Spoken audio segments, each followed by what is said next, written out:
Okay, सो बात करें अगर वेव में, तो यार वेव में लास्ट लेक्चर में देखे हमने क्या डिस्कस किया हुआ था, उसी को कंटिन्यू करने वाले हैं। सो काफ़ी अच्छी चीज़ें, काफ़ी सारे क्वेश्चन इस सेक्शन से रहते जाते हैं, हमें मिलते हैं। तो देखिए सबसे पहले हमने देखा था यार इंटेंसिटी वेरिएशन, कि इंटेंसिटी किस तरीके से डिपेंड करती है डिस्टेंस पे। मतलब अगर ये सोर्स है और अगर यहाँ से वेव आगे की तरफ जा रही है, तो उसका इंटेंसिटी मतलब उसकी पावर में इनडायरेक्टली क्या फर्क पड़ता है। तो हम बात करते हैं कि पावर ऑफ सोर्स तो फिक्स रहता है, लेकिन जैसे जैसे डिस्टेंस से जाते हैं तो एरिया कवरेज बढ़ जाता है। इस वजह से इस पॉइंट पर रहने वाले पर्सन को बहुत ही कम इंटेंसिटी फील होती है। ये चीज़ हमने देखी। तो हमने डिस्कस क्या किया था, हमने डिस्कस किया था कि यार ये पॉइंट सोर्स के लिए क्या होता है, 1/r² होता है। फिर हमने बात की थी, ऐसा क्वेश्चन भी एक देख लिया था, लाइन सोर्स या सिलेंड्रिकल सोर्स के लिए बात की कि 1/r पे डिपेंडेंट होता है। क्वेश्चन भी देखा, फिर थोड़ा सा इस पे न्यूमेरिकल क्वेश्चन भी देखें। फिर हमने साउंड वेव का स्टार्टिंग किया। यार साउंड के बारे में क्या होगा, तो मैंने बताया कि सिमिलरिटी देखेंगे हम कि साउंड किस फॉर्मेट में जाता है। साउंड में हमने डिस्प्लेसमेंट को नए तरीके से डिफाइन किया, एस से डिफाइन किया हमने हॉरिजॉन्टल डिस्प्लेसमेंट को। फिर हमने बात की कि साउंड में दो तरीके से क्वेश्चन पूछे जा सकते हैं। एक तो डिस्प्लेसमेंट वेव के फॉर्मेट में, जो कि बिल्कुल similar to the earlier string wave amplitude जो था वाई, उसके जैसा ही लगेगा सारा कुछ। तो वो हमने देखा था कि सारा कुछ उसके जैसा ही है। आई गेस आप लोगों ने एक बार रिवाइज किया होगा तो चीज़ें आपको पता चली होंगी। ये नया देखने को मिला था, ये नया देखने को मिला था कि यार sound as a pressure wave कैसे दिखा सकते हैं और उस पर क्या क्या डिस्कशन हो सकता है यार। तो ये थोड़ा याद है, मतलब याद रहेगा यार। ये मैंने बताया कि इसके क्वेश्चंस कम देखने को मिलेंगे और फाइनल एग्जाम में चीज़ों को याद रखना पड़ेगा हमें। तो यहाँ पर कुछ काम की बातें ये समझ में आई थी कि दोनों में 90 डिग्री का फेज डिफरेंस होता है। एक कॉस वेव है तो एक साइन वेव है। मतलब जहां पर प्रेशर मैक्सिमम है, डिस्प्लेसमेंट वहां पर मिनिमम होगा। ये हमें लाइन वहां से समझ में आई थी। फिर हमने एम्पलीट्यूड की भी बात की थी, प्रेशर एम्पलीट्यूड या मैक्सिमम प्रेशर की बात की, ग्राफ बना के भी हमने देखा। इंटेंसिटी के बारे में भी हमने देखा। फिर हमने नेक्स्ट सेगमेंट क्या स्टार्ट कर दिया था, प्रॉपर्टीज ऑफ साउंड। तो कुछ कुछ प्रॉपर्टीज ऑलरेडी हम डिस्कस कर चुके थे, इसलिए मैंने ज़्यादा डिटेल पे नहीं बात की। मैंने सिर्फ वेवलेंथ की बात की कि एक मिसकॉन्सेप्शन रहता है वेव, इसको लेकर साउंड वेव को।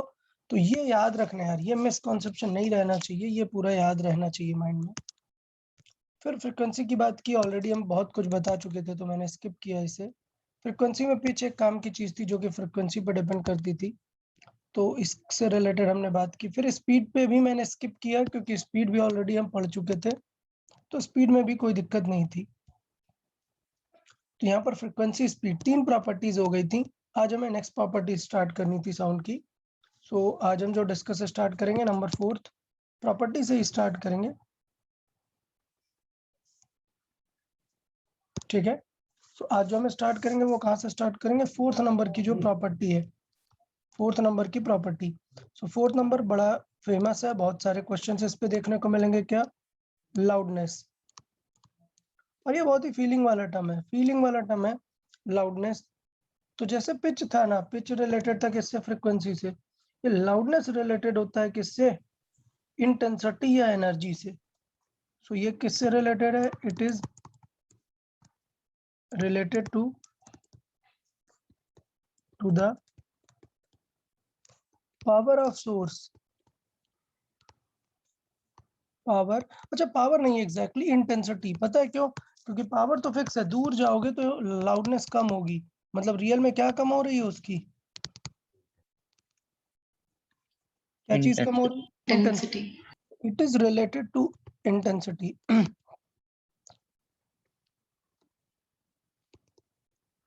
अब प्रॉब्लम ये है कि इंटेंसिटी खुद डिपेंड करती है किस पे, पावर पे। तो इसका मतलब अगर आप हाई पावर का सोर्स ही नहीं लियो, आप 10 वैट का एक स्पीकर है और एक 100 वैट का स्पीकर है, डेफिनेटली 100 वैट का स्पीकर ज्यादा लाउडनेस क्रिएट करेगा।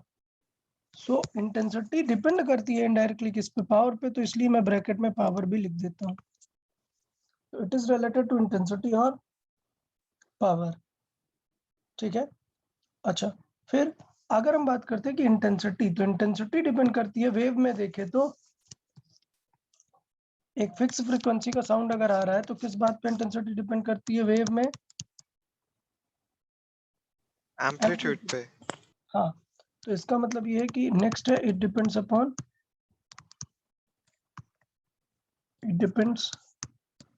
एम्पलीट्यूड।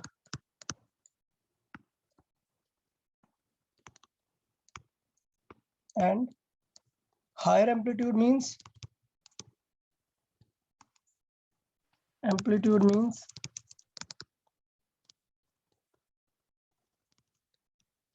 Higher loudness. ओके, फिर ये मैंने बताया कि एक फिक्स्ड क्वांटिटी नहीं है, क्योंकि अगर इंटेंसिटी पे डिपेंड करती है तो डिस्टेंस से दूर जाने जाने पर तो डिक्रीज होता जाएगा ना। सो नेक्स्ट पॉइंट क्या रहेगा कि पहला तो इंटेंसिटी से रिलेटेड है, दूसरा एम्पलीट्यूड से रिलेटेड है, दूसरा डिस्टेंस से भी रिलेटेड है। जैसे दूर जाते जाएंगे क्या होता जाएगा? कम होता जाएगा। तो क्या लिख सकते हैं? इट डिक्रीजेस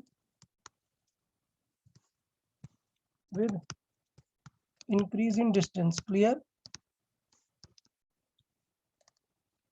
और ये बहुत ही मतलब कॉमन सा परसेप्शन है। मतलब ये बात कर लो कि ये आपका क्या है, मान लेते हैं ये सोर्स है, तो ये वेव्स दे रहा है, तो यहाँ पर एक पर्सन है, और अगर आप और दूर जाएंगे यहाँ पर, सो डेफिनेटली इस पर्सन को और इस पर्सन को दोनों में जो सुनने वाला साउंड होगा वो अलग होगा यार।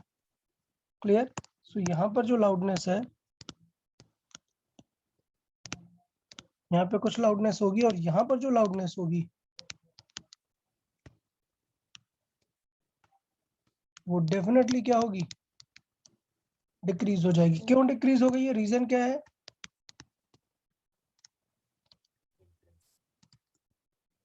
बिकॉज इंटेंसिटी डिक्रीज हो गई है। मतलब अगर इसे कैलकुलेशन वगैरह की बात आएगी ना, तो किस पे डिपेंड करेगा? इंटेंसिटी पे डिपेंड करेगा। ठीक, अब बात आती है कि ऐसे कैसे पता चलता है?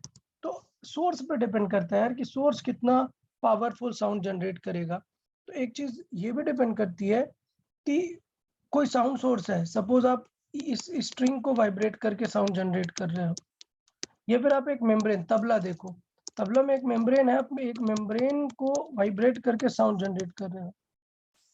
तो ये जो हायर एम्पलीट्यूड है ना, हायर एम्पलीट्यूड मतलब हायर लाउडनेस होगी, और एम्पलीट्यूड ज्यादा करने के लिए डेफिनेटली इसका सरफेस एरिया ज्यादा होना चाहिए।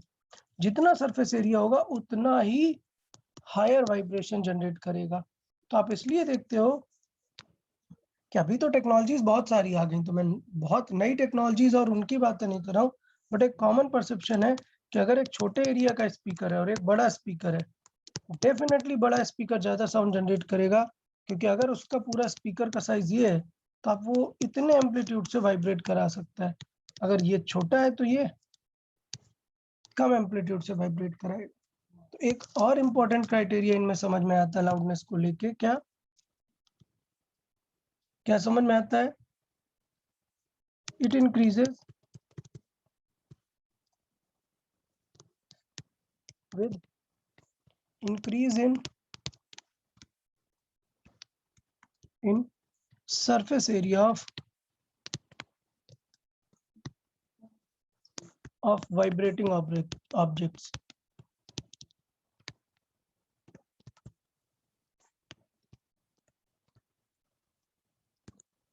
क्लियर रहेगा ये वाला? इसमें मैं डिटेल फिगर वगैरह नहीं बना रहा हूँ, आप समझ गए। साइज इंक्रीज होने से क्या इंक्रीज हो जाने वाला है? एम्पलीट्यूड। एम्पलीट्यूड। ठीक, तो मतलब पॉइंट ये है कि amplitude, loudness is related to intensity, but directly हमने लाउडनेस डिफाइन क्यों कर दिया? इंटेंसिटी क्यों नहीं हम कंटिन्यू करते रखें? तो लाउडनेस क्या था, थोड़ा सा एक ह्यूमन टर्म है, हम लोगों के समझने के लिए एक टर्म डिफाइन किया हुआ है, अदरवाइज हम ये भी कर सकते थे। तो क्या किया गया, मैं यहाँ पे डिफाइन करता हूँ, इस चीज को लिखता हूँ। क्या? Loudness is a numerical term defined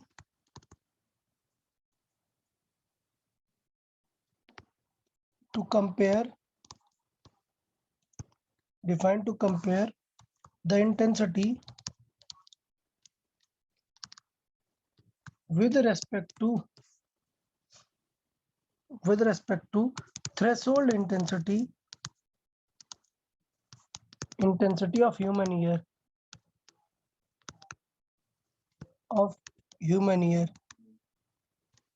सो हम लोग ह्यूमन के रेस्पेक्ट पे ही इसे डिफाइन किया गया, लाउडनेस की मैथमेटिकल कैलकुलेशन को डिफाइन किया गया।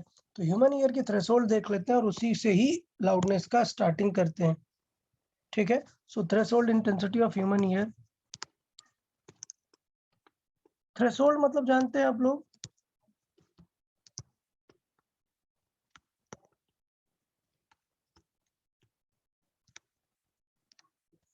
यार कोई बताए, थ्रेशोल्ड जानते हो क्या? Threshold minimum. ठीक है, थ्रेशोल्ड मतलब वही होता है, बाउंड्री होता है थ्रेशोल्ड मतलब इससे ज्यादा होगा तभी पॉसिबिलिटी होगी। सो मतलब ये हुआ कि ये थ्रेशोल्ड है, इससे कम तो ह्यूमन ईयर ऑब्जर्व ही नहीं कर सकता। So the minimum possible intensity is 10 to the power minus 12 watt per meter square। Clear? So हमने क्या किया, इसे रेफरेंस डिफाइन किया। तो यार कुछ करके इस रेफरेंस से डिफाइन करेंगे हम अपनी लाउडनेस। इससे पहले का हम सुन सकते हैं क्या? नहीं, नहीं। इससे sir. हमें जीरो डिफाइन करना पड़ेगा। तो यार अब ऐसा हो ही नहीं सकता ना, आप ऐसे नंबर को जीरो कैसे डिफाइन करोगे? तो एक तरीका होता है जीरो डिफाइन करने का, क्या? लॉग। लॉग 1 की वैल्यू क्या होती है? जीरो। तो अगर मैं अपनी इंटेंसिटी को with respect to this I naught जज करूं, तो जब मैं अपनी इंटेंसिटी इतनी रख दूंगा 10 to the power minus 12, तब डेफिनेटली ये स्केल का आंसर क्या आ जाएगा? जीरो। ठीक, अब सोचो मैं इंटेंसिटी अपनी बढ़ा देता हूँ, मैं क्या कर देता हूँ, 100 टाइम्स कर देता हूँ आई नॉट, तो लॉग के बाहर कितना आ जाएगा? अरे 2 आ जाएगा, समझे? मैंने अपनी इंटेंसिटी 100 टाइम्स लाउडर कर दी इससे, तो लॉग के बाहर फिर क्या आएगा? आई नॉट कैंसिल 100 मतलब 10 to the power 2 मतलब 2 बाहर आएगा। तो यार 2 तो बहुत छोटा नंबर हो जाएगा ना, फिर 100 टाइम्स करके कितने का डिफरेंस आ रहा है? सिर्फ 2 का। तो मैथमेटिकली डिफाइन करने के लिए एक 10 का मल्टीप्लाई और कर दिया, तो आंसर क्या आ जाएगा? अगर हम 100 टाइम्स साउंड जनरेट करेंगे तो फिर वैल्यू कितनी बढ़ेगी सर? 20। तो ये थोड़ा सा रिलेटेबल लग रहा है। अब क्यों किया ये मत पूछो यार, ये अब बताया मैंने, फिजिबिलिटी के अकॉर्डिंग है, डिफाइन कर दिया। तो यहाँ पर मैंने लिखा द लाउडनेस रिलेटेड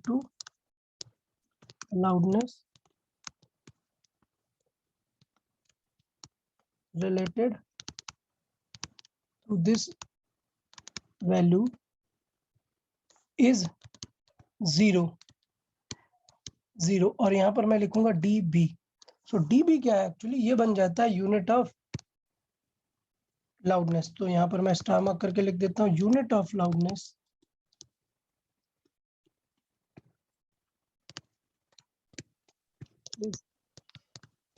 डेसिबल। क्या है?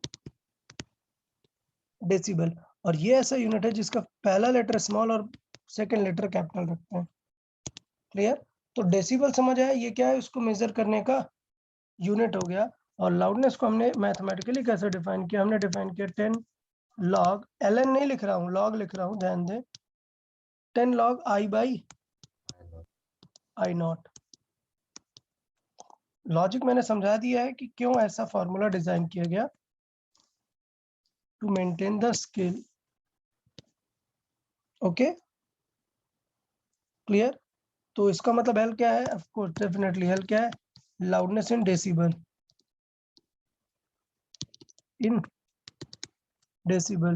आई इंटेंसिटी ऑफ साउंड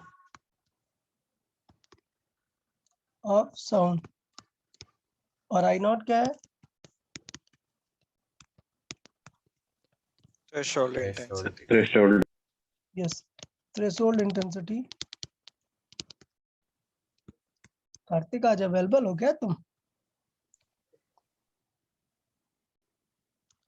क्यों कार्तिक?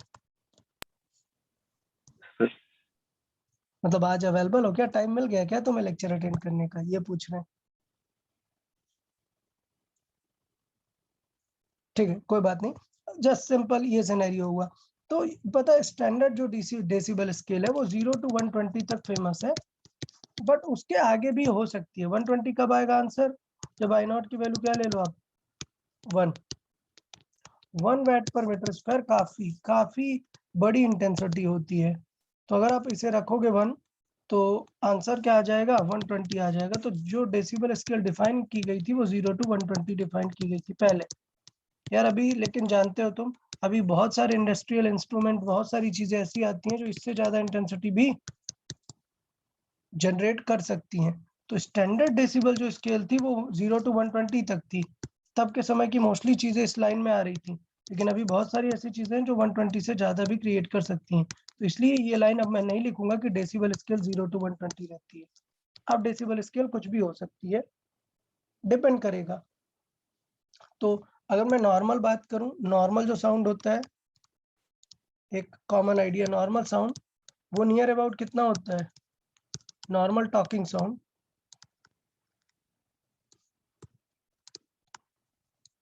वो नियर अबाउट 50 डेसिबल होता है। कितना,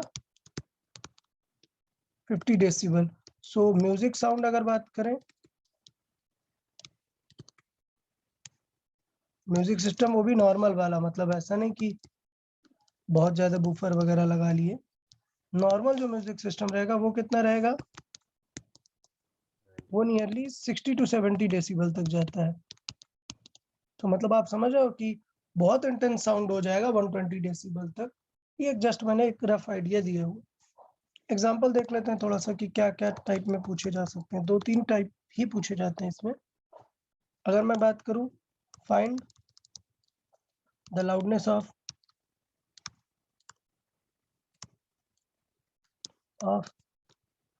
10 to the power minus 5 watt per meter square intense sound। यार मुझे लगता है इसको सॉल्व करने में कोई बड़ी बात नहीं होनी चाहिए। क्या करना है हमें, L is equal to 10 log I by I naught. तो क्या आएगा, 10 log I कितना है 10 to the power minus 5, I not कितना है 10 to the power minus 12। अच्छा हाँ यार, आई नॉट याद रखना है। और अगर कभी क्वेश्चन में बदल दे कि रेफरेंस और threshold is 10 to the power minus 10, तो ये नहीं है कि रट लिया है कि 10 to the power minus 12 भी रखना है। In that question 10 to the power minus 10 रखना है। तो यार सॉल्व करें, क्या आएगा answer, 10 log 10 to the power कितना आएगा 7। तो ये क्या आ जाएगा, 7 into 10 into log 10। log 10 क्या होता है, 1। 1. तो यार मैं अब log की वैल्यूज फिर से नहीं लिखा रहा हूँ, आप समझ जाएंगे कि log 10 मतलब ये 1 होता है। तो L कितना आ गया, 70 डेसिबल। कोई डाउट क्या, Nice, sir. Okay. Example, find change in the loudness. क्या बताना है हमें, change in the loudness if the sound intensity is doubled।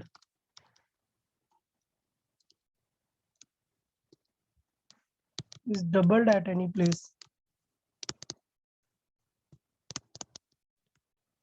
मतलब समझना, आपका जो वॉल्यूम नॉब है साउंड का, अभी मान लेते हैं कहाँ पर है, ये 0 स्टार्ट है, ये 1 है 2 है। तो अभी 1 है और बाद में आपने 2 पे कर दिया, फिर या फिर 2 से कितने पे कर दिया, 4 पे। तो वो एक्चुअली में इंटेंसिटी होती है। आप सर्किट से साउंड क्रिएशन की क्या बढ़ा रहे होते हैं, एनर्जी बढ़ा रहे होते हैं, इंटेंसिटी बढ़ा रहे होते हैं। ये नॉब घुमाकर जो हम साउंड लेवल बढ़ाते हैं वो ये बढ़ाते हैं। तो जब आप इंटेंसिटी बढ़ा दोगे, डेसिबल में कितना बढ़ेगा वो देखना है। तो बहुत ही कॉमन सी बात है यार, मैंने बोला कि music system near about 70 decibel है।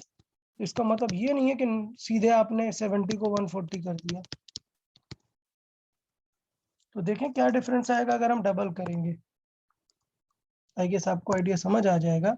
अगर मैं L1 की बात करूंगा तो ये है 10 log कुछ I1 बाई I0 एंड अगर मैं बात करूं क्या L2 तो ये क्या हो जाएगा 10 log I2 by I0। But हमें एक चीज पता है वेयर I2 कितना है 2 times of I1. 2 times of I1। अभी पता है काम की बात क्या, जब कोई भी चीजें लॉग होती हैं तो L1 बाई L2 आएगा, 10 कैंसिल आउट हो जाएगा, 10 कैंसिल आउट हो जाएगा, लॉग I1 बाई I0 आएगा और लॉग I2 बाई I0। अच्छी बात यह है कि लॉग में डिवाइड का कोई भी रूल नहीं होता है, तो कभी भी L1 बाई L2 नहीं किया जाता है।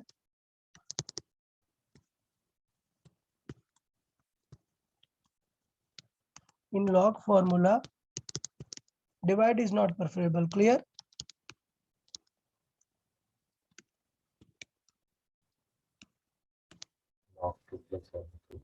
तो क्या करेंगे हम L1 L2 को क्या करेंगे सबट्रैक्ट करेंगे। इसलिए देखो मैंने जानबूझ के क्वेश्चन में हिंट दिया था कि क्या पूछा है लाउडनेस में चेंज पूछा हुआ है। वो हिंट से पता चल रहा है कि हमें एक्चुअली में क्या निकालना है L2 माइनस L1। तो 10 कॉमन आ जाएगा और देखो आएगा क्या log I2 by I0 minus log I1 by I0। अब यार ये थोड़ा बहुत पता है लॉग का कि नहीं यार, कई बार बता चुका हूँ। लॉग ए माइनस लॉग बी क्या होता है log a by b। Yes, so because हम ये बोल सकते हैं कि लॉग ए माइनस लॉग बी को हम सॉल्व करते हैं लॉग ए बाई बी, इसलिए हम डायरेक्ट डिवाइड नहीं करते, हम सब्ट्रैक्ट करेंगे। तो इसका मतलब L2 माइनस L1 कितना आ गया 10 लॉग। अब देखो कॉमन गया I1 बाई I0, सॉरी पहले I2 रखा है ना हमने, I2 by I0 I1 by I0, तो क्या आंसर आया 10 लॉग I2 बाई I1। तो I2 बाई I1 का रेशियो कितना है 2 और log 2 की अप्रोक्सीमेट वैल्यू कितनी होती है 0.3। 0.3। तो इसका मतलब आंसर कितना आ गया, यानी डेल्टा एल लाउडनेस में चेंज कितना आया 3 डेसिबल। देख रहे हो साउंड जब आप डबल करते हो तब बहुत खास ज्यादा डिफरेंस नहीं आता डेसिबल में, इसलिए डेसिबल स्केल इतनी बड़े मतलब कम रेंज में इतनी बड़ी वैल्यू कैप्चर कर लेती है। समझ आया कि नहीं Yes, sir. yes sir। दोनों क्वेश्चन समझ आए, एक में मैंने जस्ट इंटेंसिटी रख के वैल्यू सॉल्व की और एक में मैंने डिफरेंस देखा और एक में कंपैरिजन कर लेते हैं। Okay compare how intense is 80 decibel compared to 50 decibel. समझा, मतलब हमें क्या बतानी है, कंपेयर करना है, मतलब क्या बताना है दोनों में रेशियो रेशियो, किस चीज का Ratio. रेशियो बताना है 80 by 50। लाउडनेस Intensity का. इंटेंसिटी। कंपेयर हाउ इंटेंस का मतलब ये है रेशियो ऑफ इंटेंसिटी बताना है। तो इसका मतलब ये हो जाएगा कि दो अलग अलग तरीके से लिख सकते हैं क्या कि 80 डेसिबल और 50 में हमें कंपेयर करना है। तो 80 इज इक्वल टू कितना हुआ 10 log I1 by I0 and दूसरा क्या हो जाएगा 50 is equal to 10 log I2 by I0। अभी यार समझो, अभी समझो क्या डिफरेंस आ रहा है, इसे सॉल्व करना है हमें I1 बाई I2 लाना है। तो क्या हम डिवाइड करेंगे, क्या डिवाइड करते हैं क्या हम नो सर। सब्ट्रैक्ट करेंगे हम यूजुअली ध्यान दें कि हमेशा क्या फाइंड करेंगे L2 माइनस L1, यही प्रेफरेबल होता है। तो इसका मतलब क्या आ जाएगा ये 80 माइनस 50 इज इक्वल टू क्या आएगा 10 लॉग, और सेम चीज आएगी, मैं पूरा लिखूं क्या या डायरेक्ट लिख दूं, डायरेक्ट लिख देते हैं I1 बाई I2 आने वाला है यहाँ पर आंसर। क्लियर, सो 10 से कैंसिल आउट हुआ, क्या आ जाएगा यहाँ पर 3 इज इक्वल टू क्या आएगा लॉग I1 बाई I2। अब मुझे पता है कि log में 3 कब आता है, कब आता है log 1000, किसकी वैल्यू 3 आती है 1000 या फिर 10 to the power 3 की। समझ आया कि नहीं? तो इससे क्या पता चला I1 बाई I2 कितना हुआ 10 to the power 3, मतलब I1 is 1000 times of I2। ये काम की बात है। मतलब यार आप इससे कॉमन सेंस समझ ही सकते हैं ना। अगर आपको इंटेंसिटी चाहिए तो आप क्या कर सकते हो, डायरेक्टली डिफरेंस देख लो ना कि लाउडनेस में कितना डिफरेंस है। समझ आया? तो यहाँ Yes, पर sir. क्या कंक्लूजन निकला, each 10 decibel, each 10 decibel difference in loudness, each 10 decibel difference in loudness is 10 times intense। मतलब इतना कुछ सॉल्व करने की जरूरत ही नहीं है। अगर मैं आपकी बात करूं, क्या इंटेंसिटी की रिलेशन की बात करूं कि बताओ 35 decibel sound 65 decibel sound 35 decibel से कितना ज्यादा है, तो डिफरेंस कितना है 30। 10 डेसिबल मतलब 10 टाइम्स, 30 डेसिबल मतलब 1000 टाइम्स। क्लियर? सो इसे मैं डायरेक्टली लिख सकता हूँ क्या, I1 will be 10 to the power delta L by 10। समझा कि नहीं यार? ये आइडिया समझ आया कि नहीं? Yes sir. तो ये आप डायरेक्टली परफॉर्म कर सकते हो। इवन कोई भी डिफरेंट वैल्यू है, इसे मैं लिख देता हूँ, ये क्या है, डिफरेंस इन लाउडनेस।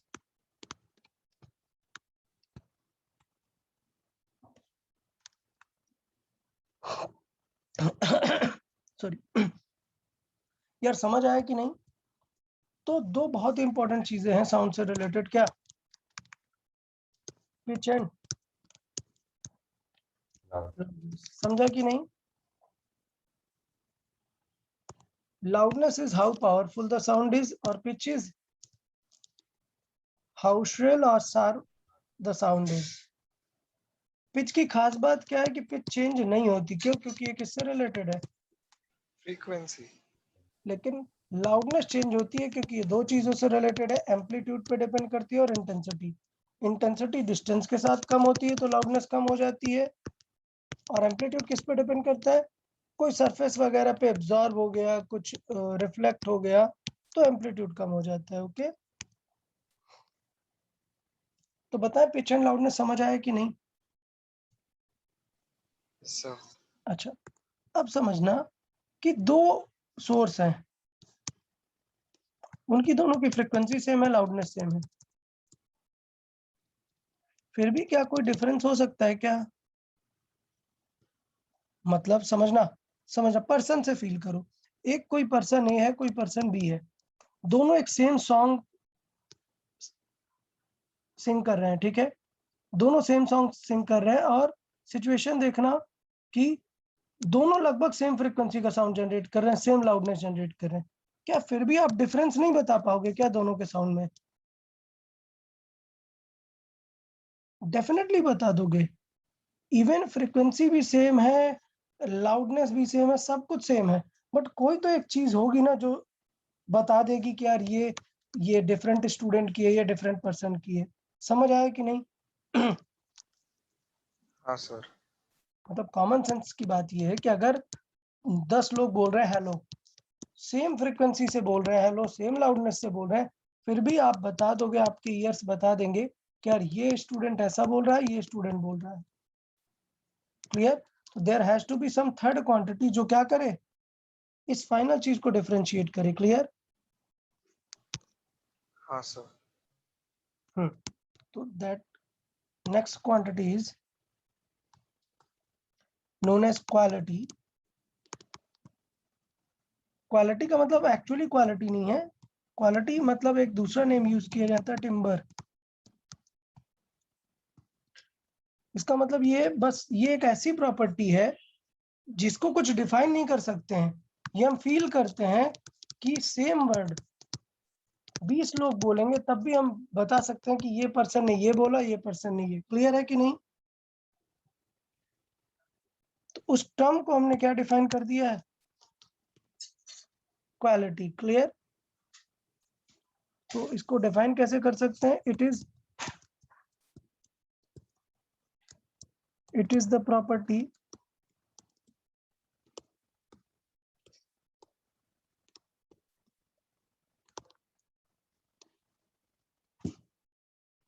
मतलब it is the property of sound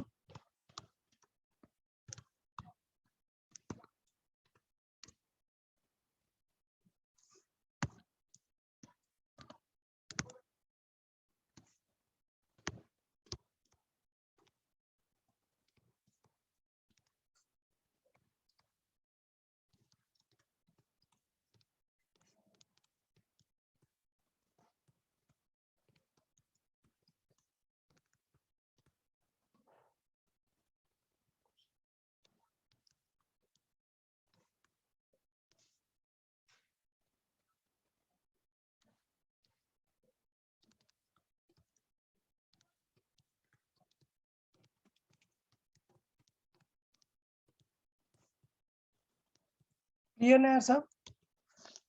मतलब ये बस एक ऐसी क्वांटिटी हमने डिफाइन कर दी है जो क्लियर बता देगी कि यार मतलब ये कुछ तो ऐसी बात है जिसके थ्रू हमारे ईयर्स क्लियरली बता सकते हैं कि यार ये दो डिफरेंट पर्सन की वॉइस है, मतलब फ्रीक्वेंसी भी सेम और एम्पलीट्यूड भी सेम।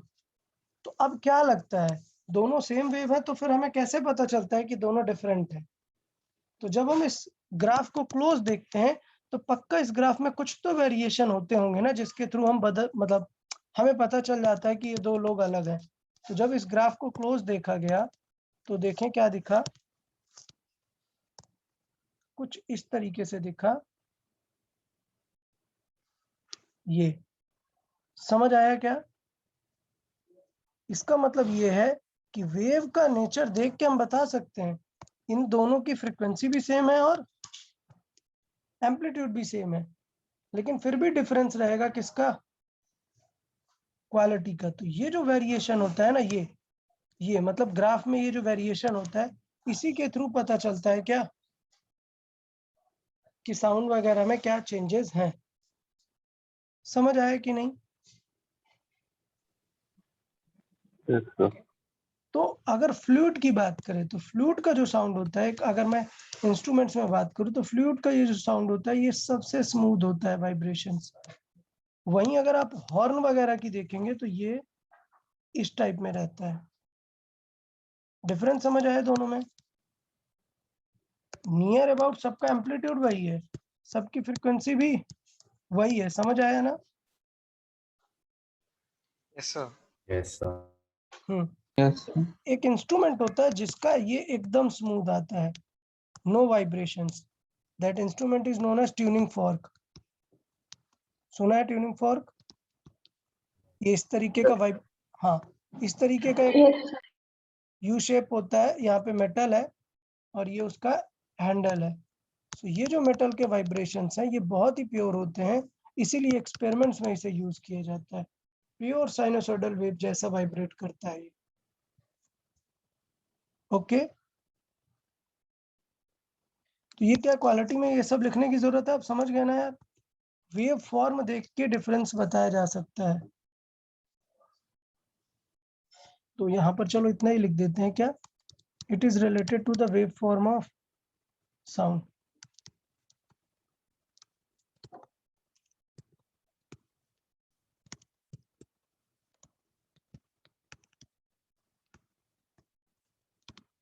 मतलब चलो यार बना ही देते हैं थोड़ा सा, क्या ये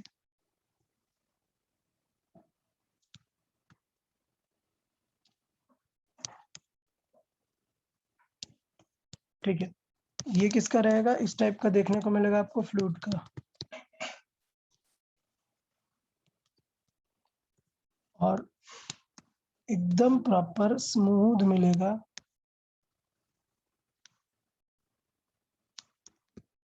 किसका? ट्यूनिंग फॉर्क का।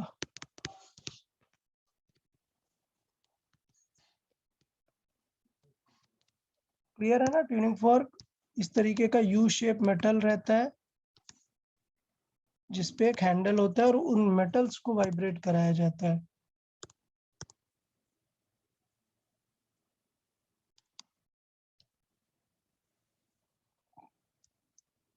यार क्वालिटी का डेफिनेशन समझ आया? Yes, sir.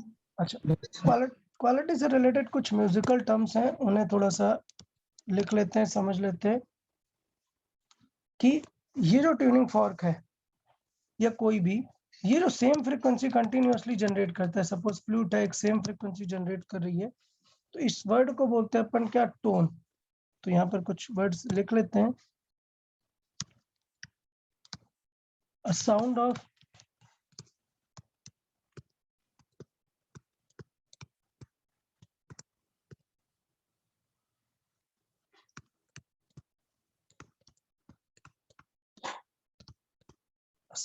continuous same frequency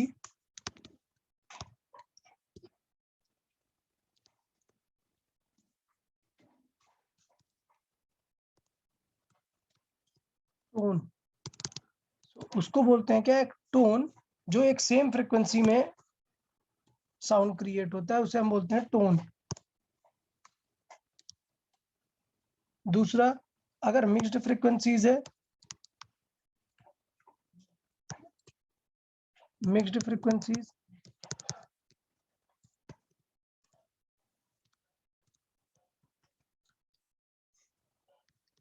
उसको बोलते हैं note.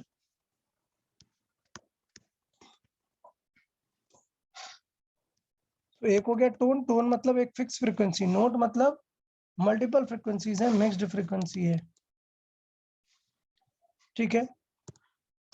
To instruments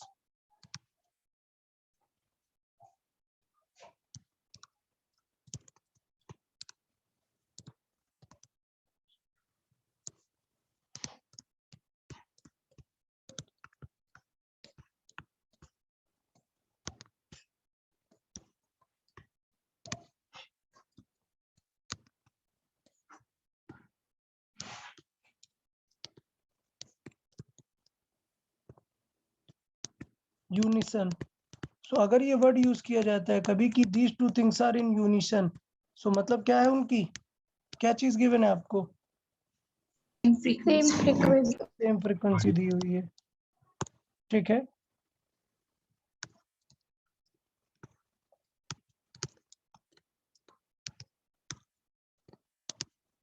A tone with double the frequency,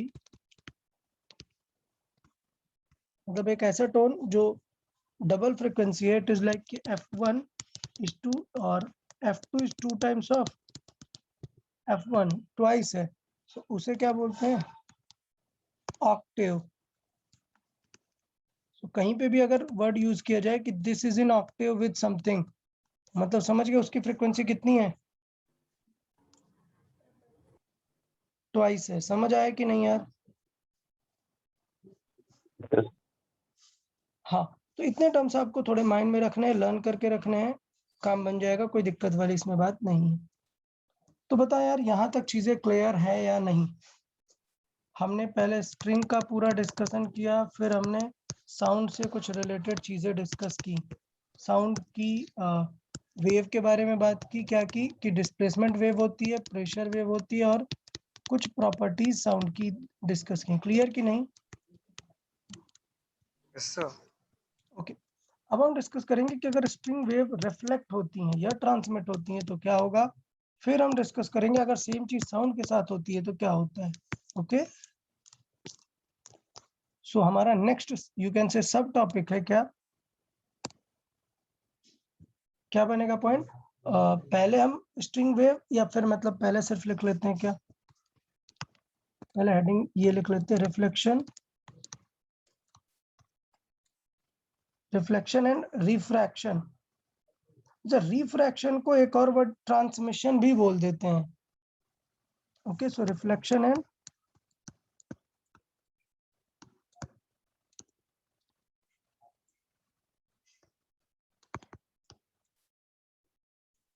reflection and transmission. Okay, तो पहले हमें क्या डिस्कस कर लेना, स्ट्रिंग वेव के बारे में, फिर बाद में हम डिस्कस करेंगे किसे, साउंड को। पहले हम डिस्कस करेंगे किसे, स्ट्रिंग वेव। तो यार समझना, स्ट्रिंग वेव के बारे में देखना है, बहुत ही कॉमन लॉजिक से समझ सकते हैं।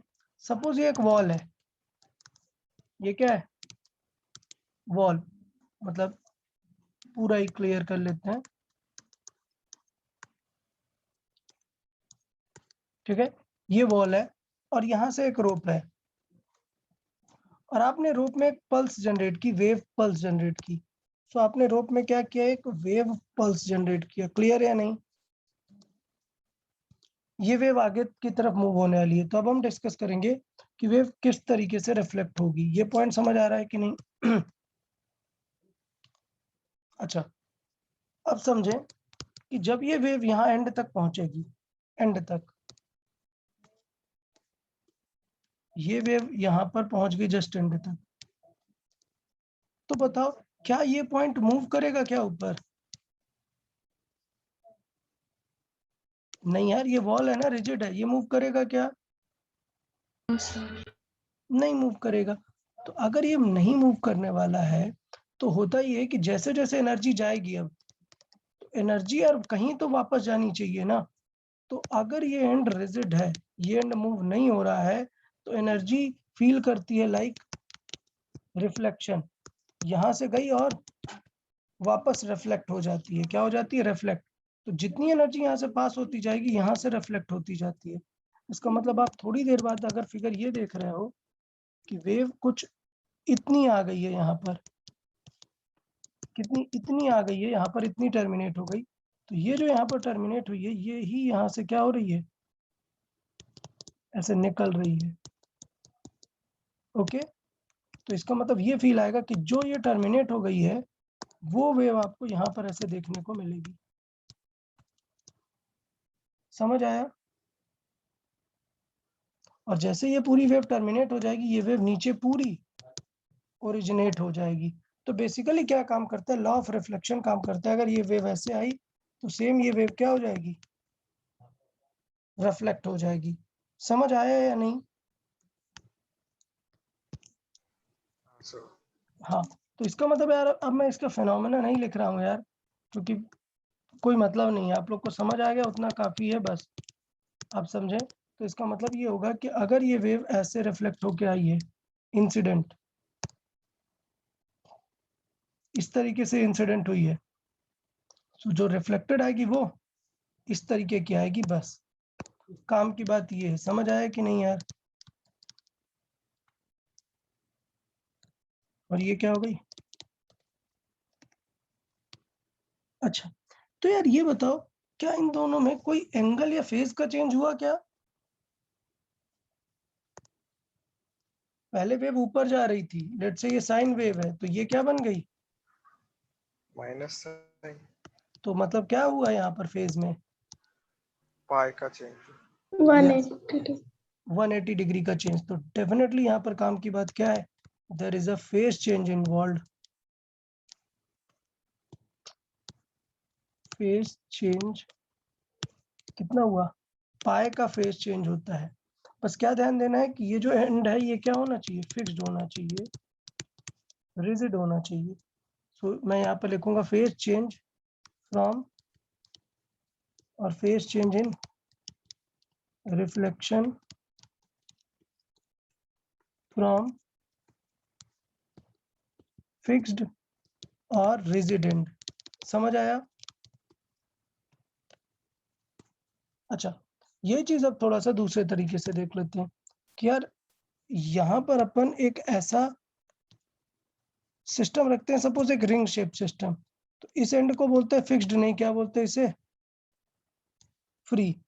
यहाँ पर पहले अच्छा चलो फिक्स्ड ही बना लेते हैं। यहाँ पर मैंने वॉल बनाया, यहाँ पर मैं एक ऐसे फिक्स्ड एंड बना लेता हूँ, दिस पॉइंट इज फिक्स्ड, ये फिक्स्ड है, और इस वॉल को हम बोल रहे हैं रिजिड। तो मैंने दोनों चीजें यहाँ पर फिगर में बना दी, एक फिक्स्ड और एक रिजिड। तो यहाँ पर फ्री मतलब समझे, फ्री मतलब क्या हुआ कि ये रिंग कनेक्टेड तो है, बट ये रिंग मूव हो सकती है। तो इसका मतलब ये हुआ कि जब ये वेव यहाँ पर आएगी, जब ये वेव यहाँ पर आएगी तो ये रिंग है, और ये वेव जब यहाँ पर ऐसे हिट करेगी, ऐसे आगे आती जाएगी, तो ये रिंग भी क्या करती जाएगी, ऊपर जाती जाएगी ना। और जैसे ही ये वेव वापस नीचे आने का ट्राई करेगी तो रिंग नीचे आती जाएगी। इसका मतलब जब रिंग ऊपर जा रही थी तब ये एब्जॉर्ब करेगी, और जब रिंग नीचे आएगी तब ये एक नई वेव जनरेट कर देगी ना। तो इसका मतलब क्या इसने रिफ्लेक्ट टाइप वाली फील दी क्या? नहीं, इट्स लाइक कि इसने एब्जॉर्ब की और फिर वापस से उसी डायरेक्शन में जनरेट कर दी। तो ये समझ आया कि फ्री एंड पे क्या काम देखने को मिलेगा। फ्री एंड मतलब मेरा ये है, फ्री एंड का मीनिंग क्या होता है कि सॉफ्ट। रिजिड की जगह यहाँ पर क्या यूज होगा, सॉफ्ट एंड।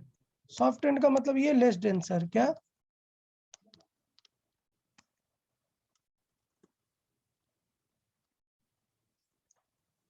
ठीक, तो सिंपल है, अगर वेव इस तरीके से आई, अगर इंसिडेंट वेव ऐसी है, तो काम की बात यह कि रिफ्लेक्टेड भी इसी तरफ रिफ्लेक्ट होगी। ये समझ आया? तो ये हो गई इंसिडेंट, और रिफ्लेक्टेड भी इसी तरफ। बताएं आप लोग, समझ आए कि नहीं? सर रिंग का एक बार फिर से। ओके, एक मिनट। होता ये है कि अगर आपने ऐसे रिंग, समझो एक पर्सन ने यहाँ पे हैंड आपको होल्ड करके रखा है, यहाँ पर एक पर्सन है जिसने इस रोप को होल्ड करके रखा है, और आपने यहाँ से एक ऐसे जर्क से एक वेव जनरेट की। तो पॉइंट ये है कि अगर ये पर्सन रिजिडली पकड़ के रखा है, अपना हैंड मूव नहीं करेगा, तो वेव ऐसी फील देगी कि यहाँ से हिट करेगी और ऐसे रिटर्न आ जाएगी। ये पॉइंट समझ आया कि नहीं कि क्या हुआ? हाँ सर। अब सोचो ये पर्सन का हैंड फ्री है, मतलब कि जब ये वेव इसे हिट करेगी तो ये पर्सन का हैंड भी प्रॉपरली वेव की तरह ऊपर मूव कर जाएगा। तो इसका मतलब है कि ऐसी फील आएगी कि आपने पहले वेव जनरेट किया। आपने कैसे वेव जनरेट की होगी? हैंड ऊपर किया होगा और फिर डाउन किया होगा ना, ऐसे, तभी तो ये एक पल्स बनी होगी। वो वेव इस पर्सन को यही फील कराने वाली है। तो ऐसा लगेगा कि वेव ऐसे रिफ्लेक्ट नहीं हुई है, वेव इस पर्सन ने नई जनरेट कर दी। तो इट इज लाइक कि वो एनर्जी इस पर्सन ने ली और वापस से खुद हैंड मूव करके वही एनर्जी वापस से ट्रांसमिट कर दी। समझा? इट इज लाइक कि तुमने एक एनर्जी दी, कैसे हैंड अप एंड डाउन करके, इसके पास वो एनर्जी गई, इसने भी हैंड अप एंड डाउन किया, मतलब वो एनर्जी वापस से आपको इसने ट्रांसमिट कर दी, रिफ्लेक्ट कर दी। समझा? सर तो बताओ यहाँ पे कुछ चेंज वेंज हुआ क्या, फेज वगैरह?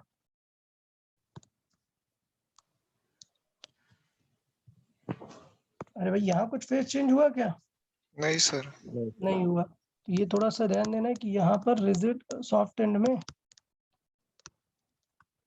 No phase change.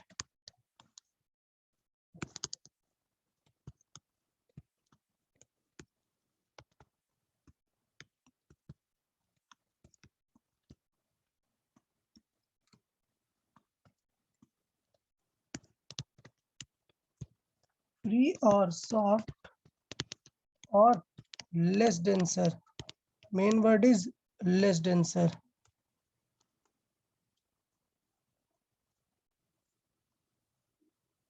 क्लियर?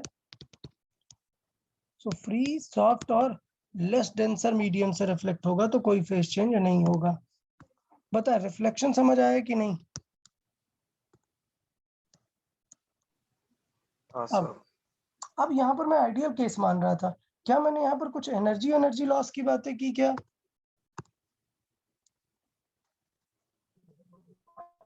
यहाँ पर नहीं मैंने सर। कुछ एनर्जी लॉस की बात की क्या? नहीं। तो सोचो, अगर कुछ ऐसा है जहां से 100% रिफ्लेक्शन नहीं हो रहा, क्या हो रहा है? ट्रांसमिट हो जा रहा है।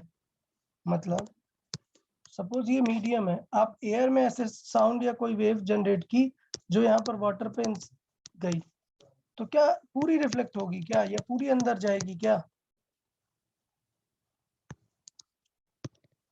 ट्रांसमिशन और रिफ्लेक्शन क्या हो रहा होगा, साथ में हो रहा होगा। समझ आया कि नहीं ये पॉइंट? इससे पहले हमने प्योर रिफ्लेक्शन देख रहे थे कि रिफ्लेक्शन कैसे होता है, अभी हम क्या देख रहे हैं कि साउंड अंदर भी जा सकता है। समझ आया ना?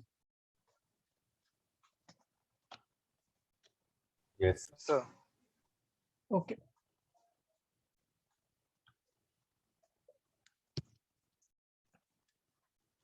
तो रिफ्लेक्शन की दोनों बातें हमें समझ में आ गई कि क्या रहेगा। इक्वेशन कैसी होगी, इक्वेशन समझ आएगा क्या? इक्वेशन लिख लें क्या? चलो इक्वेशन लिख लेते हैं। इंसिडेंट, फिर रिफ्लेक्टेड, बट कहाँ से? फिक्स्ड। और एक रिफ्लेक्टेड देख लेते हैं कहाँ से, फ्री एंड से। तो सोचो एक इक्वेशन है y is equal to A sine omega T minus K X. चलो ये है इंसिडेंट, बताओ रिफ्लेक्टेड क्या होगी? फिक्स्ड। फिक्स्ड है तो क्या होगा, ये माइनस साइन आएगा। माइनस साइन आएगा। सो y इज इक्वल टू हो जाएगा माइनस ए sine omega T minus K x. या और भी कोई चीज चेंज होगी क्या?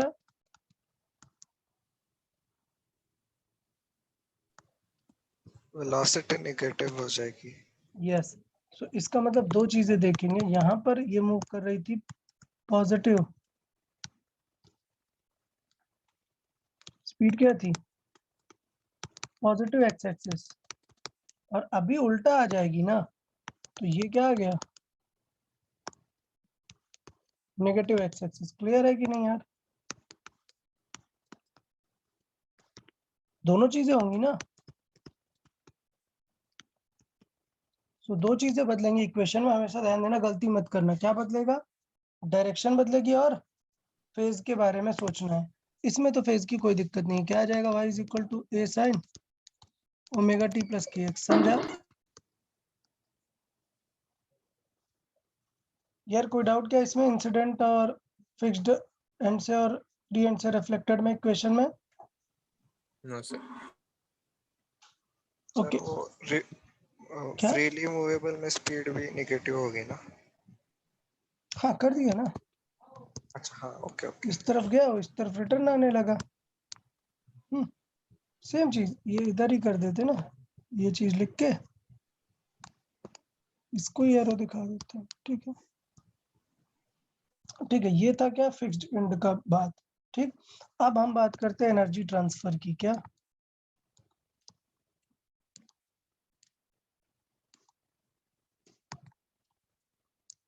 एनर्जी ट्रांसमिटेड की बात हो रही है। ट्रांसमिटेड मतलब मीडियम आ जाएगा यहाँ पर।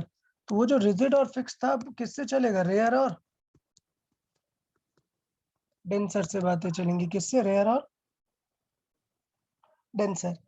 तो होता ये है कि अगर आप एक स्ट्रिंग में वेव दिखा रहे हैं, एक वेव दिखा रहे हैं कि ये मान लेते हैं इधर पे एक वेव जा रही है, या ऐसे कर लेते हैं, ऐसे ये एक वेव जा रही है, ये सपोज इंसिडेंट, बिना रेफरेंस के वेव भी नहीं बनेगी यार। ये सपोज मान लेते हैं इंसिडेंट वेव है,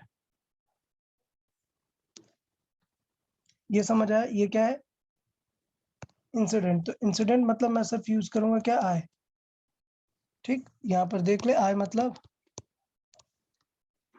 इंसिडेंट, आर मतलब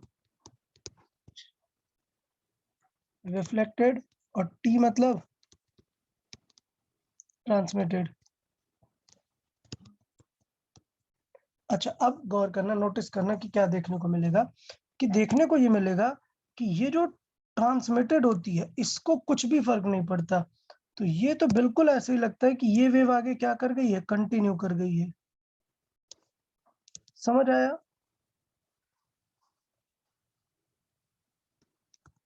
यार? एक मिनट, ट्रांसमिटेड को क्या फर्क पड़ेगा? कुछ भी फर्क नहीं पड़ेगा, सिर्फ क्या होगा, लग रहा है कि वही वेव आगे कंटिन्यू हो गई है, तो ये क्या हो गया अपना ट्रांसमिटेड। बट यहां से एक वेव क्या होगी, रिफ्लेक्ट होगी। और ये कैसा है, डेंसर है या रेयरर है? डेंसर है ना, तो किसकी फील देगा? रिजिड वाली फील देगा ना, रिजिड वाली देगा। तो इसका मतलब रिफ्लेक्टेड वेव कैसी आनी चाहिए, नीचे की तरफ। मतलब मैं एक अलग सरफेस पे यहाँ पे बना रहा हूँ, एक्चुअली ये यहीं से रिफ्लेक्ट होगी, बट वहां पे बनाने में थोड़ा बन नहीं रहा, तो हम क्या बनाएंगे यहाँ से। और कैसा दिखेगा फिगर, ऐसा। समझ आया या नहीं?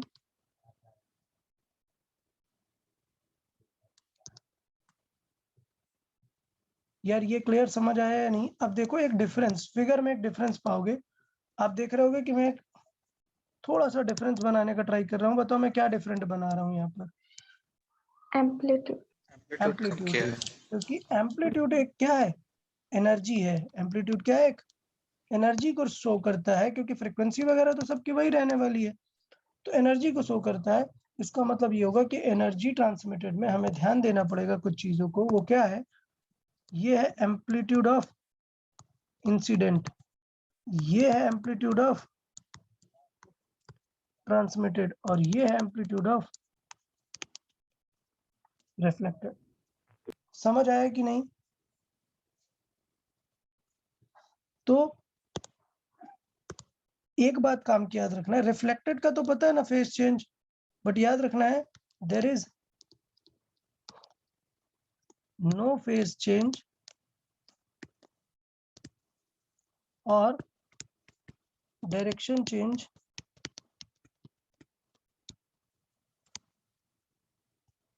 there is no phase change or direction change in transmitted wave. Transmitted wave में कोई भी फेज चेंज या कोई भी डायरेक्शन चेंज नहीं होती है। Clear? there is no phase change or direction change in transmitted wave in any type of medium. Clear?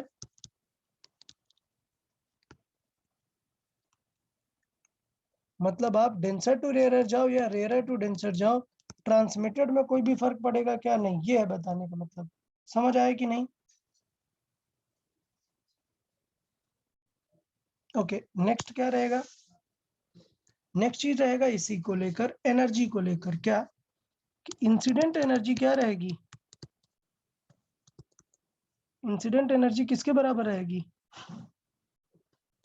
Reflected plus transmitted. तो अब कई बार क्या होता है, पूछ लेता है आपसे कि एम्पलीट्यूड वगैरह के बारे में या एनर्जी के बारे में बताओ, तो हमें पता है energy is proportional to amplitude. Clear है? Energy is proportional to amplitude. Energy और पावर में तो ये डायरेक्टली काम करता है कि incident power is reflected power plus transmitted power. Clear ना? तो अगर कभी भी आपको इस तरीके से फाइंड करना है, तो इसका मतलब आप ये बोल सकते हो क्या कि incident energy is proportional to incident amplitude का स्क्वायर। क्लियर या नहीं? और yes sir, reflected energy will be proportional to amplitude reflected square and transmitted energy will be proportional to transmitted amplitude square. इसका मतलब अगर आपने एम्पलीट्यूड सॉल्व करना सीख लिया तो एनर्जी का काम बन गया। ये पॉइंट समझ आया कि नहीं?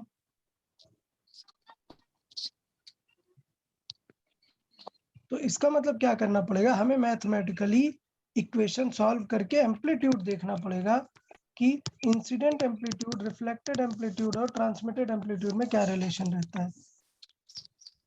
ठीक, तो जब हम सॉल्व करते हैं तब देख के ये पता चलता है कि जो इंटेंसिटी होती है वो इस तरीके से डायरेक्टली एम्पलीट्यूड से नहीं आती एनर्जी।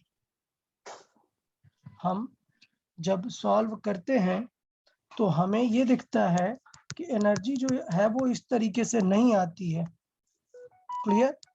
तो मैं यहाँ पर लिखूंगा कि यहाँ पर जो है एनर्जी मैंने लिखी, energy reflected is proportional to AR का स्क्वायर, तो ये नहीं होता, ये रॉन्ग है, जबकि ट्रांसमिटेड के लिए करेक्ट होता है ये।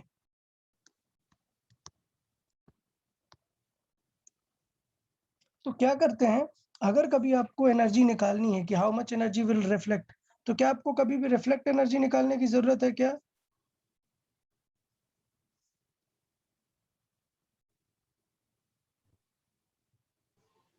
नहीं सर। हाँ सॉरी, मैं मिस्टेक यार, मैं उल्टा बोल गया, ये रहता है, ये करेक्ट है। मतलब रिफ्लेक्टेड पहले निकालते हैं, ट्रांसमिटेड हम नहीं सॉल्व कर सकते हैं। सो रिफ्लेक्टेड के बारे में श्योर रहते हैं, ट्रांसमिटेड को हम ऐसे नहीं कैलकुलेट करते। तो फिर ट्रांसमिटेड कैसे कैलकुलेट की जाती है? ट्रांसमिटेड कैलकुलेट की जाती है incident total energy incident minus reflect. Minus reflected. Clear? तो ये याद रखना कि हमेशा पहले कौन सी एनर्जी कैलकुलेट करना, reflected. Reflected, then transmitted calculate करना। ओके, डायरेक्टली कभी भी ट्रांसमिटेड को यूज नहीं करना। सो कभी भी एनर्जी कैलकुलेशन का क्वेश्चन आएगा, किसका, एनर्जी कैलकुलेशन का क्वेश्चन आएगा, तो यहाँ पर एक स्टार मार्क वाली, इवन ट्रिपल स्टार मार्क कर देता हूं मैं, बहुत ही इंपॉर्टेंट लाइन है कि इन एनर्जी कैलकुलेशन, इन energy calculation always solve reflected energy अच्छा, रिफ्लेक्टेड जो होती है वो एक प्रकार से वेस्ट हो जाती है। सोचो आप किसी मीडियम से किसी मीडियम में एनर्जी ट्रांसफर कर रहे हो, तो जो रिफ्लेक्ट हो गई वो तो वेस्ट हो गई ना, क्योंकि हम तो ट्रांसमिट कर रहे हैं ना एनर्जी। तो इन calculation, energy calculation always solve reflected energy, और रिफ्लेक्टेड एनर्जी को ब्रैकेट में मैं लिख रहा हूं क्या, एनर्जी लॉस्ट। कई बार पूछ लेता है how much energy will lost, मतलब कौन सी एनर्जी पूछ रहा है, reflected energy is calculated first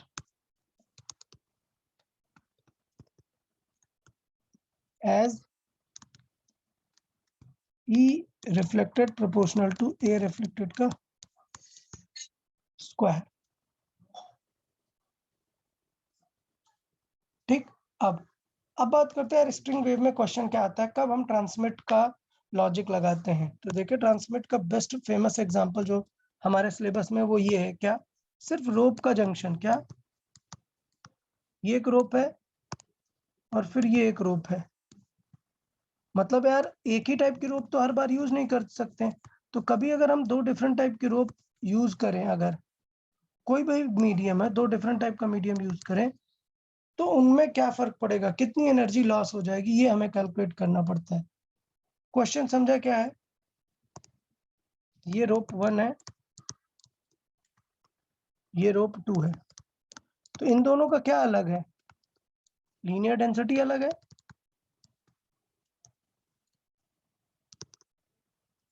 ये थिन है, ये मान लेते हैं क्या μ1 है, और ये कैसी है, μ2 है, थिक है। तो μ2 क्या है, एज पर द क्वेश्चन μ2 क्या है, ग्रेटर देन μ1। अब सोचो क्या होगा अगर हमने यहाँ पर एक वेव जनरेट की, तो क्या होगा, अगर वेव पल्स जनरेट की, तो ये क्या बन गई हमारी, इंसिडेंट एम्पलीट्यूड। अब ये जाएगा तो क्या ट्रांसमिटेड में कोई चेंजेस आएंगे क्या, नहीं, सिर्फ क्या फर्क पड़ेगा, एम्पलीट्यूड थोड़ा सा कम हो जाएगा। अब बताओ आगे बड़ा मीडियम है या छोटा, डेंसर मतलब मोर थिक है या लेस, डेंसर। डेंसर है, ज्यादा थिक है, तो इसका मतलब रिटर्न जो आएगी वो वेव कैसी होगी, इस तरीके की होगी। समझ आया? और देखो एम्पलीट्यूड मैंने काफी कम बनाया, ये है रिफ्लेक्टेड एम्पलीट्यूड। तो यार अब इनकी वैल्यूज क्या होंगी, मैं चाहता हूं कि आप लोग डायरेक्टली लर्न करके रखो डिफरेंशियल इक्वेशन सॉल्व करने का कुछ ज़रूरत नहीं है, दोनों की इक्वेशन को डिफरेंशिएट करके एक डिफरेंशियल रिलेशन लगाते हैं, वहाँ से सॉल्व करते हैं। मैं वो बिल्कुल नहीं बता रहा हूँ क्योंकि उसको बताने का कोई मतलब नहीं है। एग्ज़ाम में सिर्फ यही एक स्पेसिफिक हमारे सिलेबस में है, तो यही वाला ही हमारे सिलेबस में आता है। तो हम क्या करेंगे, दोनों एम्पलीट्यूड लर्न कर लेंगे। कैसे? दोनों एम्पलीट्यूड आपको क्या करके रखने हैं, लर्न करके रखने हैं। मतलब अगर मैं आपसे बात करूं कि 80, हम बात कर लेते हैं क्या 80 कितना हो जाएगा, 80 होगा 2v2 upon v2 plus v1 times of A incident. और अगर हम ए रिफ्लेक्टेड की बात करें, ए रिफ्लेक्टेड की बात करें तो ए रिफ्लेक्टेड आ जाता है v2 minus v1 upon v2 plus v1। ये तो यार ये दोनों फॉर्मूले याद रख सकते हो या नहीं, बताओ। अगर याद रख लोगे तो बेनिफिट है, क्वेश्चन कर पाओगे, नहीं याद रखोगे तो कुछ ऑप्शन नहीं है। स्ट्रिंग वेव में रिफ्लेक्टेड और ट्रांसमिटेड एम्पलीट्यूड का फॉर्मूला समझ आया कि नहीं, कि किस तरीके से फॉर्मूला रिलेटेड है? Yes, sir. सर v मतलब लीनियर डेंसिटी ना? नहीं, लीनियर डेंसिटी नहीं, स्पीड है, speed. Where v is speed in that wave, तो इसका मतलब किससे रिलेटेड है ये, v is equal to root t by mu. So then I can say v is related to 1 by root mu. Okay,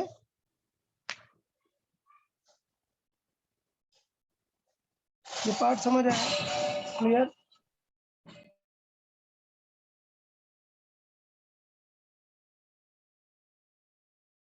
बताएं, समझ आया ये पार्ट? ये लर्न रखना है। मैं तो बेस्ट बोलता हूँ डेरिवेशन की कोई जरूरत नहीं है, ये आप दोनों फॉर्मूले लर्न कर ले विद प्रॉपर रिलेशन लर्न किया तो काम बन जाएगा, ऐसा कुछ प्रॉब्लम वाली बात नहीं है। ठीक है, अब सोचो अगर मैं बात करूं कि μ2 ज्यादा था μ1 से, तो v क्या होगा, कम होगा। कम होगा v1 से, v कम होगा।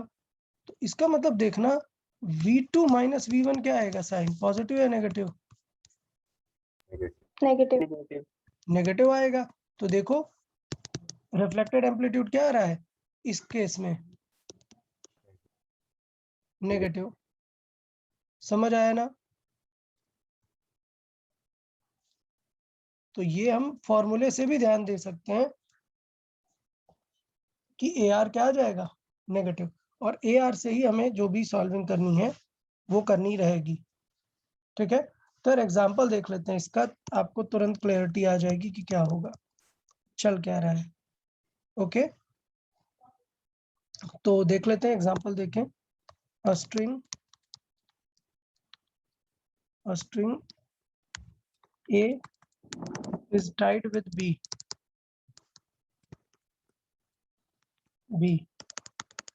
acting at same tension. Clear? Find the percentage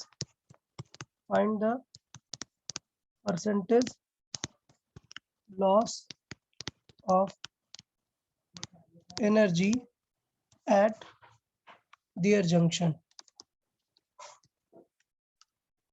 question समझ आया कि नहीं, बताएं?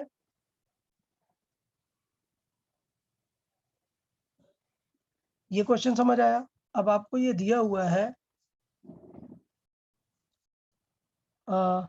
आपको ये दिया हुआ है, लेट्स से गिवन linear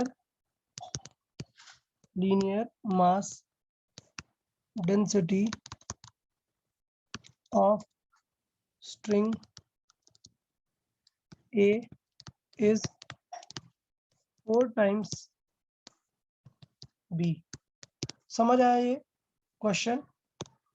तो इसका मतलब क्या अप्रोच करना पड़ेगा हमें, बताओ। सबसे पहला टारगेट हमें पहले लिखना पड़ेगा म्यू क्या गिवन है, ये समझा कि नहीं? गिवन म्यू कितना है, ये समझ आया सबको कि नहीं? हाँ सर। हमें पता है कि V A by V B कितना हो जाएगा, root mu root B. Mu B by mu A, तो वो कितना है 1/, 4 मतलब क्या आ गया 1/2। 1/2। सो एज्यूम कर सकते हैं ना, लाइक वी ए कितना है x, देन वी बी कितना हो जाएगा 2x। तो अभी सॉल्व कर सकते हैं ना, क्या रिफ्लेक्टेड सॉल्व करते हैं या ट्रांसमिटेड? रिफ्लेक्टेड। रिफ्लेक्टेड। तो चलो क्वेश्चन में दोनों पूछ लेते हैं। Then find the percentage loss of energy और परसेंटेज ऑफ ट्रांसमिटेड। क्या percentage of transmitted energy at their junction. Clear? So इसका मतलब पहले क्या फाइंड करेंगे, always find lost और मीनिंग पहले रिफ्लेक्टेड और लॉस्ट फर्स्ट। क्लियर? मतलब क्या निकालूं मैं, ए आर या ए टी पहले? ए आर क्या होता है,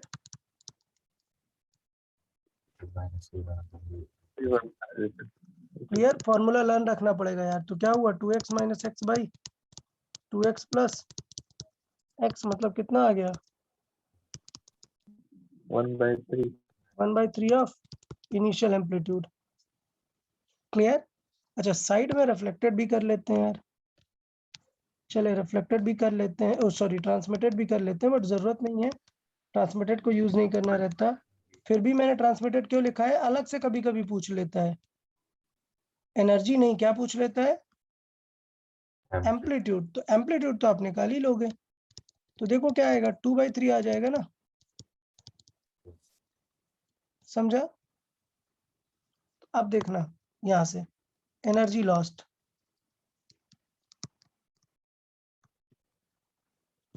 क्या हो जाएगा यार, proportional to A R square.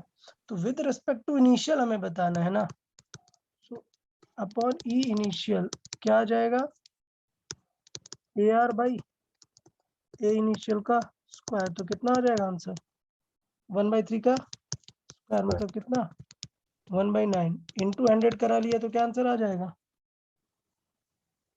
Percentage of reflected energy और लॉस्ट कितना है 1/9 का, 100/9 नियर अबाउट 11.1%। ठीक है, सो देन एनर्जी ट्रांसमिटेड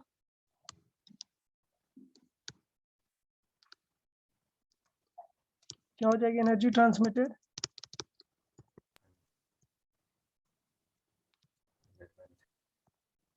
समझ गए ना आप? 89 यस 100 माइनस 11.1 क्या आ गया आंसर,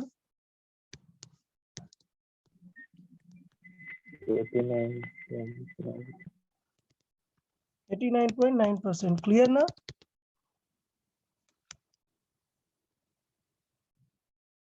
यार 88.9 आएगा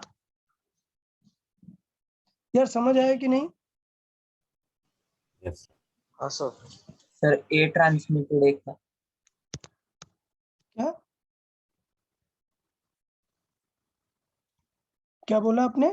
सर ए ट्रांसमिटेड 4/3 आता है। ए ट्रांसमिटेड 4/3 आएगा क्या? ठीक है,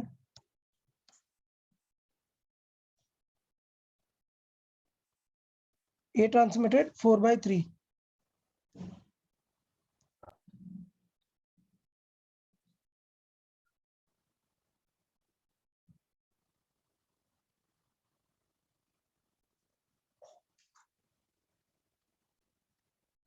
तो इस तरीके से आप जो है समझ सकते हैं कि चीज़ों को क्या कैसे अप्रोच करना है। अगर आप 4/3 से कर दोगे तो गड़बड़ आंसर आ जाएगा, समझे?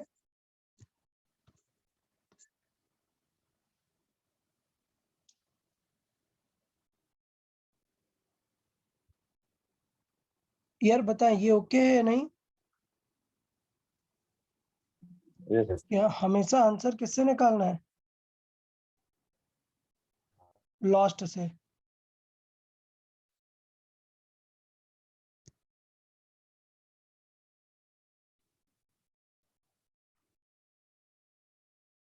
अगर सेम चीज़ मैं सॉल्व करने में कुछ और दे दूं, लेट्स से थोड़ा सा फ्रेम कर देते हैं क्वेश्चन एक और।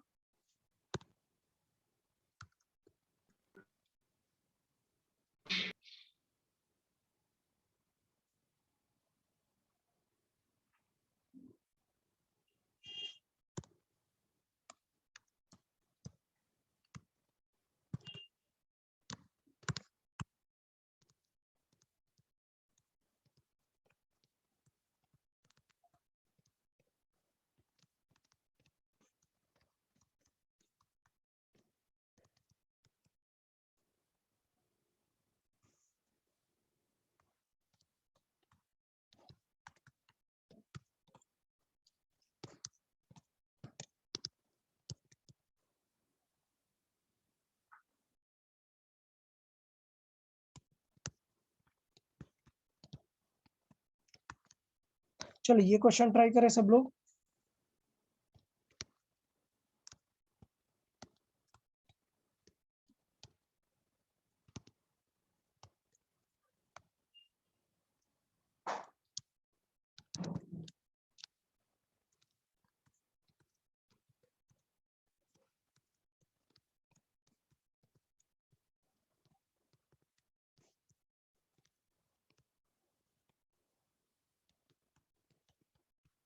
अच्छा बताओ, क्या हम पहले डायरेक्टली ट्रांसमिटेड निकालते हैं क्या?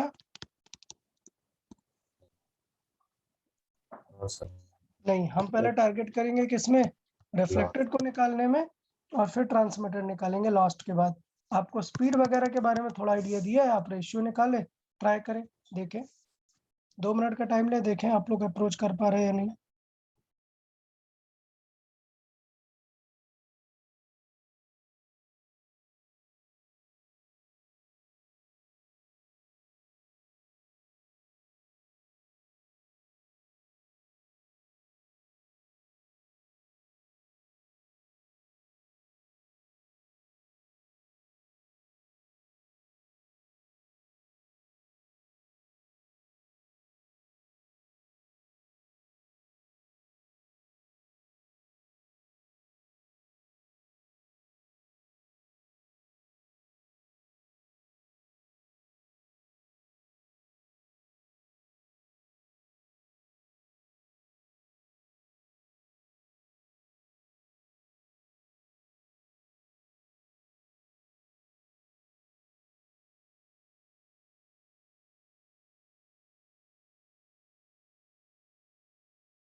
ओके, वेरी गुड यार, काफी सारे स्टूडेंट्स ने किया 64 कितना सॉल्व किया? नियर अबाउट 64% आ रहा है। ठीक है, चेक कर लेते हैं हम सही है या नहीं। तो हमें इस बार क्या गिवन है, देखो यार क्या गिवन है, वेलोसिटी 25% लॉस हो रही है, मतलब रिमेनिंग कितनी होगी, मतलब वी रिमेन कितनी हो रही है 75%। ये समझ आया कि नहीं? इसका मतलब क्या हुआ है, इसका मतलब ये है कि V2 is how much times of V1, ये बताएं। 3/4. यस, 75% मतलब कितना, 3/4. 3/4 तो मैं क्या कर सकता हूँ, एज्यूम कर सकता हूँ ना, एक्स वाइज एज्यूम कर लो, सबसे बेस्ट रहता है। तो क्या एज्यूम होगा यहाँ पर, V1/V2 का रेशियो क्या आ रहा है, 4/3। सो देन क्या एज्यूम कर लो, एज्यूम V1 कितना है 4x एंड V2 कितना है 3x। हमें क्या सॉल्व करना है, A रिफ्लेक्टेड क्या आएगा, V2 minus V1 by V2 plus V1 of AI। सो ये क्या आ जाएगा, देखें सॉल्व होके, V2 कितना है 3x minus 4x divide by 3x plus 4x, मतलब टोटल कितना आ गया 7। बट देखो नेगेटिव आ रहा है, -1/7 आ रहा है, समझ आया कि नहीं?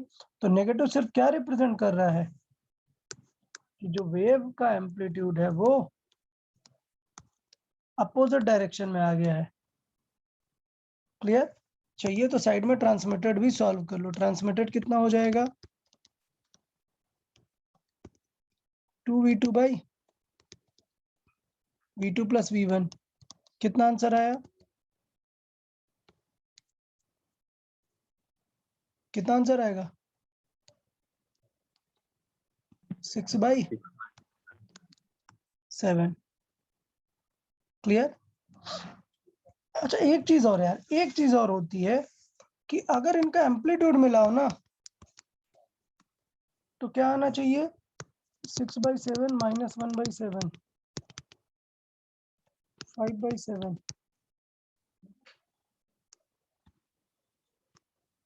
नहीं, जब ओवरऑल ऐड करते हैं तो फिर मतलब नेगेटिव तो क्या रिप्रेजेंट कर रहा है, सिर्फ Direct. डायरेक्शन रिप्रेजेंट कर रहा है। तो रिफ्लेक्टेड और ट्रांसमिटेड दोनों को मिलाओगे अगर, तो क्या आता है आंसर, इंसिडेंट जितना ही आता है, सिर्फ हमें क्या ध्यान देना होता है, मैग्नीट्यूड ध्यान देना होता है। तो ये चीज भी लिख सकते हैं कि अगर कभी ट्रांसमिटेड चाहिए तो ट्रांसमिटेड का ये फॉर्मूला यूज करने की जरूरत नहीं है, आप कैसे लिख सकते हैं, डायरेक्ट भी सॉल्व कर सकते हैं, कोई दिक्कत नहीं है। अब नेक्स्ट टर्म क्या था, अगर हमें क्या बतानी है पहले, E loss. एनर्जी लॉस्ट, तो वो क्या हो जाएगी, प्रोपोर्शनल टू AR का Square. स्क्वायर। सो देन इसका मतलब परसेंटेज ऑफ एनर्जी लॉस्ट कितना हो जाएगा, इसका मतलब हो जाएगा परसेंटेज, मतलब पूरा बताना है आपको। सो AR बाई AI का स्क्वायर, मतलब कितना हुआ 1/7 का स्क्वायर इंटू 100 करा देंगे। तो ये पहले मैं लिख रहा हूँ एनर्जी लॉस्ट बाई इंसिडेंट, तो कितना हुआ 1/49। ठीक है, so percentage of energy lost कितना हो जाएगा, 1/49 इंटू 100। सो नियर अबाउट ये क्या आ जाएगा 2%। 2.04. सो ये 64 वगैरह कैसे आ रहा था, किन का आ रहा था,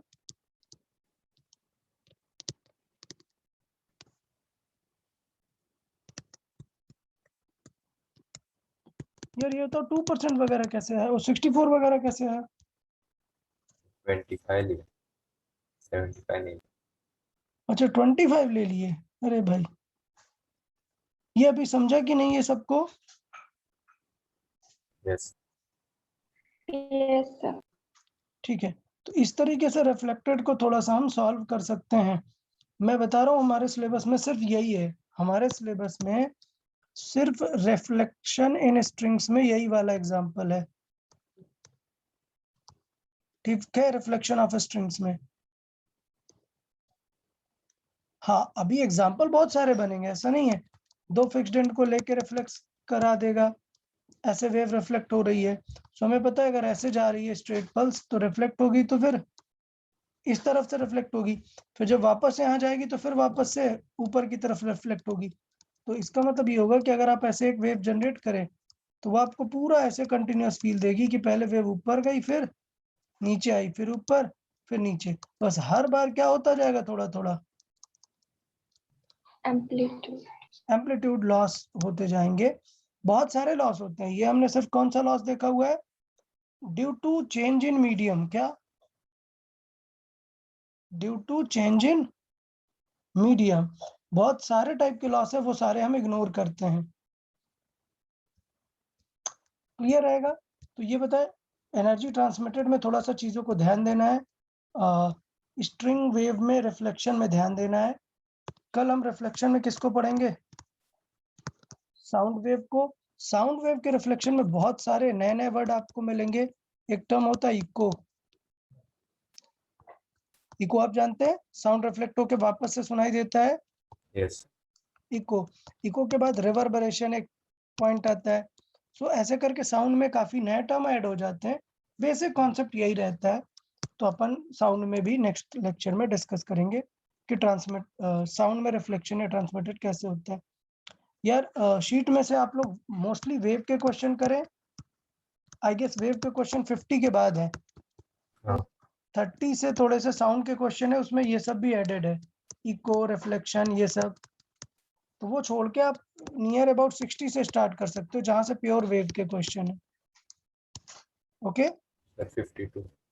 हाँ ठीक है, जहां से भी है वहां से आप स्टार्ट कर दो, बेटर रहेगा। ओके, सो अपन अभी शीट को कल नहीं डिस्कस करेंगे, परसों डिस्कस करेंगे, एक साउंड वेव का रिफ्लेक्शन कभी हो जाए उसके बाद। हाँ ठीक है, चलो ठीक है यार, आज के लिए इतना काफी है। कुछ डाउट रहे तो आप लोग व्हाट्सएप कर सकते हैं, भेज सकते हैं। Okay okay okay then, bye bye everyone, Yes. या bye bye all of you.